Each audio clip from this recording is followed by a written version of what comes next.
Chapter 51. Passing through the Bowels. Moralis was a peninsular nation in the northwestern corner of Aden that protruded from the continent's mainland like a limp finger. The coastal borders were protected by tall red cliffs that rose perpendicular from the ocean floor like rusty walls. The eastern front of Moralis, the only direction that wasn't facing an endless horizon of navy blue, marked the start of a vast mountain range that stretched hundreds of miles across half the realm, all the way to the heart of Malacca. Moralis was separated from the rest of the realm by its hostile geological borders, and because of the isolation, remained the smallest of the 7 sovereign nations in terms of size, population, economy, military strength, scientific development, and cultural influence. Due to these glaring weaknesses, Moralis never dared to bare its fangs at any other nation, and had always been treated by the realm as a mere appendage of Onira, despite their cultural differences. But, being their closest neighbour, Moralis became, at least in the eyes of the world, Onira's cripple, an underdeveloped little brother. The only way to enter the nation was by crossing a steep and winding mountain pass called the Cold Vein, also colloquially referred to as the Bowels, which began at the edge of the Doran Desert and steadily sloped upward with every bend until it culminated in the capital city of Moralis at the highest point of the region, some 8,000 feet above sea level. Passing through the Bowels was a risky endeavour, as landslides posed a common hazard all year round. It was especially dangerous during the winter season, when brittle faces of the mountain walls could crumble from even the slightest disturbance. Aside from the treacherous conditions, the winding pass was known to be a well-favoured hunting ground for bandits and thieves. Not many people dared to cross the Cold Vein, but those who did usually had their reasons to do so, whether it was for the purpose of trading or diplomacy. Those who had business entering Moralis were either wealthy or carried the goods to create wealth. The road to Vicaris was grim, dark, and cold, as the low winter sun never managed to shine light into the depths of the valley. A constant current of frigid air flowed through the pass, wailing in dissonant moans like a chorus of tortured cats. Many travellers from a time long gone found their final resting place in the Bowels and lay scattered against the steep mountain walls as morbid decorations of hollowed carcasses and skeletal remains. Their flesh was either already completely picked clean by crows and vultures, or well on its way of becoming so. The valuable belongings that would have made the travellers rich had long been looted from their corpses by scavengers of a human variety. Raven felt his unease growing with each step that brought him closer to Vicaris, closer to the truth about his heritage. Glancing to his side, he noticed that even a legendary warrior such as Raziel Mantarok had been on guard ever since they left the Doran Desert and entered the Cold Vein. At first it struck him as odd that the Malaki general was strapped in battle armour instead of the expected ceremonial one. The dull grey plates were full of dents and scratches from past clashes. His famous helmet that bore the likeness of an ox, or mantar in the Malaki tongue, still had one of its horns broken from his fabled battle with Mycon Bloodthorn over a quarter-century ago. If Cato were to be believed, showing up in a foreign court, fully equipped in the gears of war, especially on an occasion of celebration, was considered to be a grave offence. But according to the general, there could be no greater showing of respect than to present the one-eyed ox of Kynox in his most glorious form. Even the white stallion he rode on, Atlas, was clad in a barding of metal scales. Raven wasn't stupid, however. He just expected a bit more subtlety. He knew a plan had been hatched to apprehend Jackdaw Blackshaw and to hold him accountable for the deaths of all the Merylesians in Deriva. Or so he thought before his naivety got dragged back to the ugliness of reality. As it turned out, the realm couldn't care less about them. A genocide, even one that brought on the demise of 220 misled civilians, was but a small indiscretion compared to the murder of a queen. When Soma Domset, the grizzled emissary from Aspera, told him that Queen Rosa's death was anything but natural, Raven reacted with shock and disbelief. Even though he himself held no love for the late matriarch of Moralis, he knew that a large part of the nation showed fierce loyalty to her. So when he was told that Jackdaw and Willow would have to answer for their crime, he didn't even know how to react anymore. It was no surprise that Jackdaw was involved, as Raven hadn't discovered a single positive thing associated with that name since he first heard of it. But to hear that Princess Willow was accused of the murder of her own mother served as a grim reminder that ambition was a hungry beast that could never be satiated. He began to worry that being called Lubora already planted a seed of ambition in him and feared it would soon grow into an all-consuming, ever-spreading disease. He didn't necessarily feel the hunger for power or anything like that, but then again he never showed any interest in his ancestry either, until he was called a crown prince only a couple of weeks ago. Who knew what song his heart would sing once he gained new knowledge? "We're being watched," Xian Hizarok suddenly said as they turned the fifth corner. The Seeker's voice was hushed but calm. He didn't seem too alarmed and kept riding without a change in his body language. "Bandits?" Raziel asked, showing a certain annoyance on his face that told everyone he wasn't in the mood to deal with such nuisance. "Not likely." They've been following us since the second bend. Noel Navatsi, the red-haired emissary from Aspira, said softly. But even as a whisper, the melodic sing-song of her native Ludori tongue clearly shone through. 3 on the precipice overhanging the valley. Many more beyond that. "I wasn't aware we have another seeker in our midst." Raziel grumbled, casting his lone eye on the sky without moving his head. Not a seeker, Lord Raziel. Just a seer. She turned to the general and showed him eyes with whites that had become black as tar.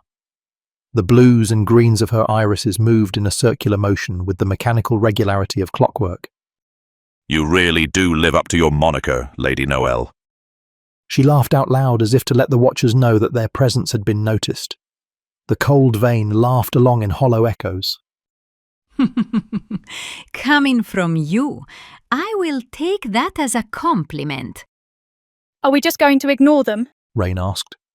She did her best not to show any apprehension, knowing that she would be seen as a liability otherwise, but still couldn't stop herself from fidgeting the lucky vest she received from her master. Surely not, my sweetling. After all, we do have an appointment with them. Noel smiled at the young blonde and sent her a wink for good measure. They will show themselves once they gather enough courage. Nothing to worry about. Rain nodded in silence, but wasn't exactly reassured by Noel's facetious demeanour. She cast a glance at her brother and saw that he seemed to share the same feeling as she did, anxiously fingering the hilt of his sword. They kept riding without exchanging words for half an hour, and sure enough, after the 7th corner of the winding valley, the road was hindered by a landslide that blocked the passage with boulders as big as a mansion.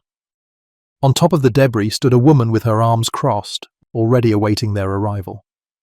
She had short blonde hair and wore a long grey jacket that was made from leather. A silky blue shawl covered her shoulders and half her face. She carried a scimitar on one side of her belt, a short bow on the other, and a quiver filled with arrows on her back.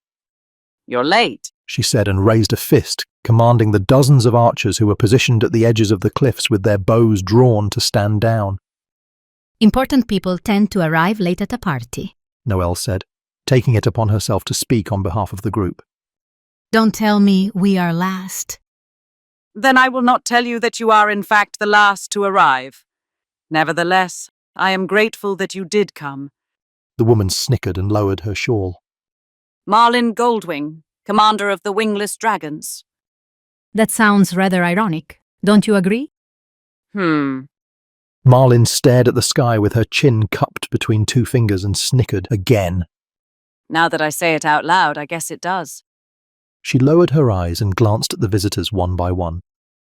Noel Navatsi, your appearance is as iconic as the legends portray. The same goes for Raziel Mantarok, of course. Both of you are unmistakable. Wherever the machine roams, the tinkerer follows, so that makes you Soma Domset. And of course I would recognize my old classmate Xian Hizarok from a mile away. But there are two among you who are unknown to me and could easily be mistaken from afar for our would-be king and queen, especially within the darkness of the Bowels. You're lucky we didn't shoot on sight. She turned her eyes back to Noel without waiting for a response. Has something changed in the plan that I'm not aware of? No. Noel said.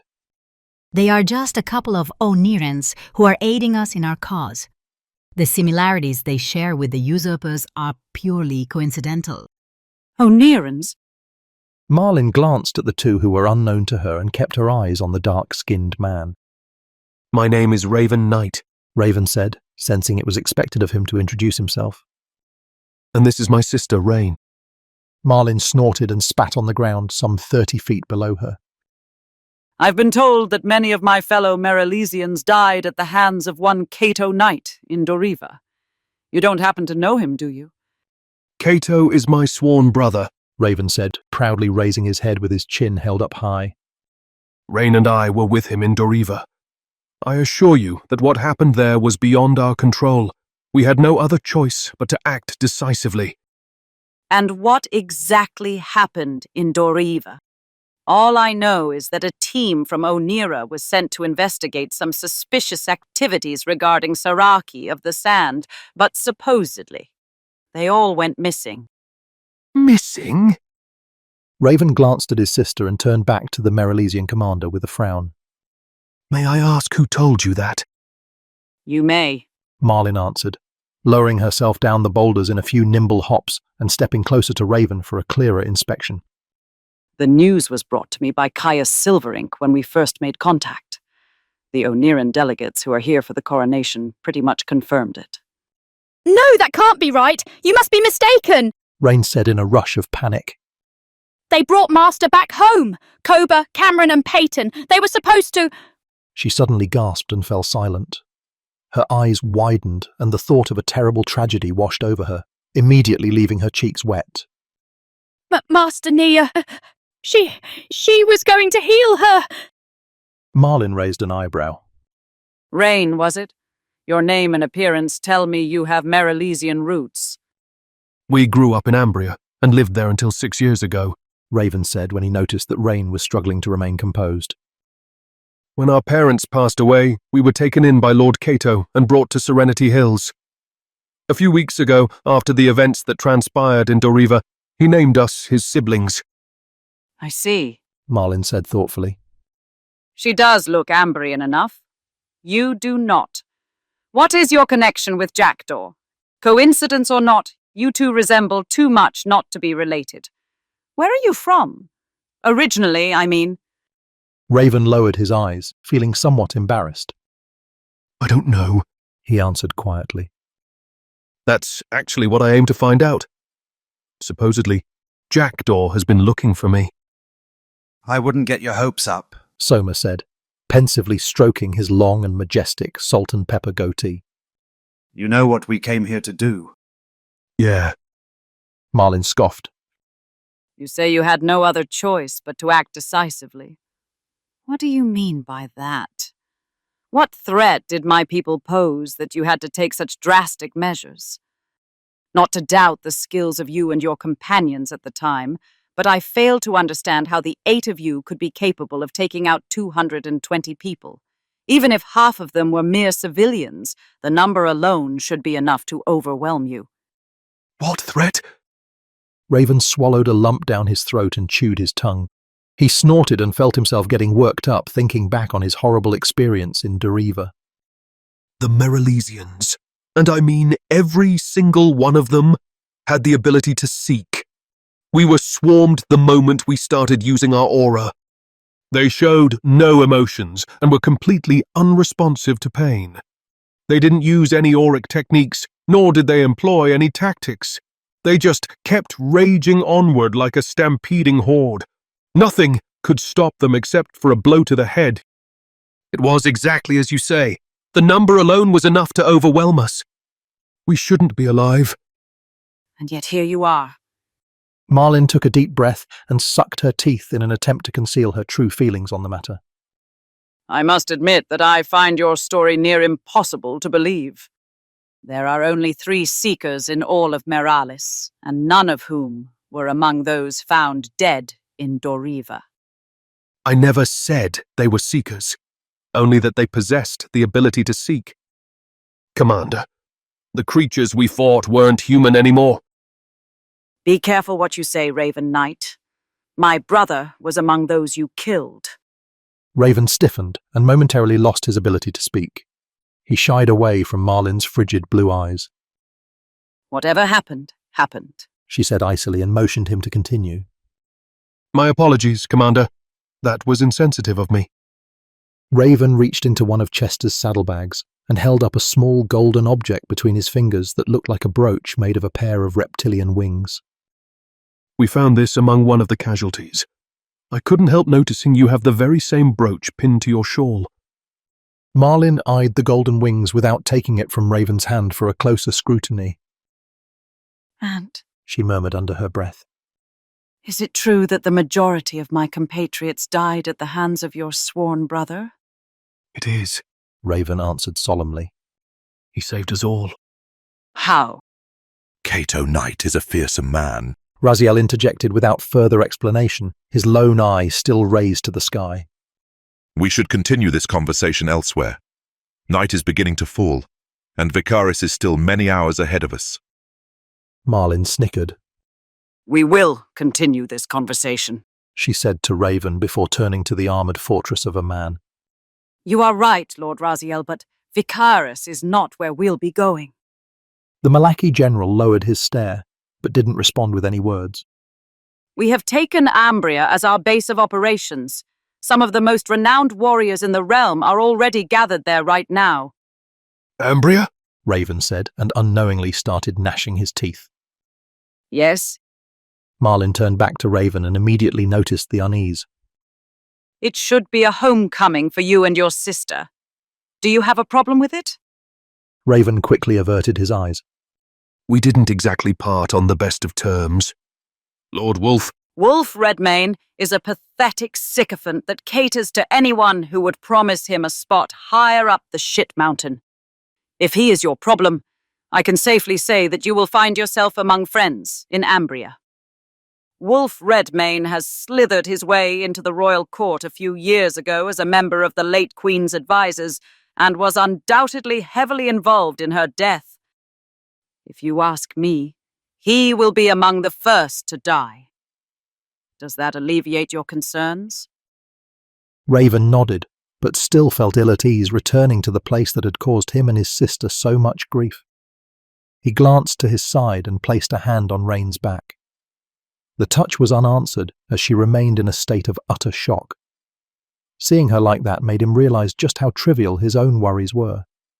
Something terrible must have happened to Jada, Koba, Cameron and Peyton if they never returned to Onira. Who told you that Cato was responsible for the deaths of the Merylesians?